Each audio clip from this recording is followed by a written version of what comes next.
যেহেতু শো করে তো সেরকম পয়সা পেতাম না। তো গিটারটাকে কেরিয়ার করব, মিউজিকটাকে কেরিয়ার করব সেই সাপোর্টটা কোনোদিনই বাড়িতে ছিল না। কি করব?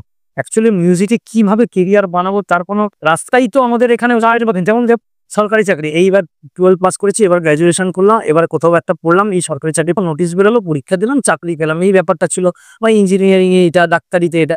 মিউজিকে কিন্তু সেইভাবে আমাদের ভারতবর্ষে কোনো স্ট্রাকচারড ওয়ে নেই। তখন তো ছিল না, এখন একটু, একটু হয়েছে কিন্তু তাও খুবই কম ছিল। আমি আমার সন্তানকে, ছেলে-মেয়েকে মিউজিকের দিকে এগিয়ে দেবো বা কোনো এই পারফর্মিং আর্ট। কারণ তার কোনো স্ট্রাকচারড ওয়ে নেই এবং বাবা-মায়ের ভয়টা অবশ্যই স্বাভাবিক। হ্যাঁ, যে কি করবে? কারণ বাবা-মারা সবসময় মাথার উপর ছাতা হয়ে থাকে। কিন্তু যখন তারা বড় হয়ে যাচ্ছে, তারাও বুঝতে পারছে যে এবার আমাদের কাজ-টাজ কমে আসছে। এবারে জীবনটা ওকে নিজের মতো বাঁচতে হয়। তাই সবসময় বাবা-মারা চেষ্টা করে যে তোমাকে একটা সেফ জায়গায় দেখে যেত। তো রাখতে। তো সেই জন্য কিন্তু মিউজিকের ব্যাপারে তারা চাইলেও যে আমার ছেলে-মেয়ে ভালোবাসে মিউজিক করতে, তাও সাপোর্ট। সেটা আমার ক্ষেত্রেও ছিল।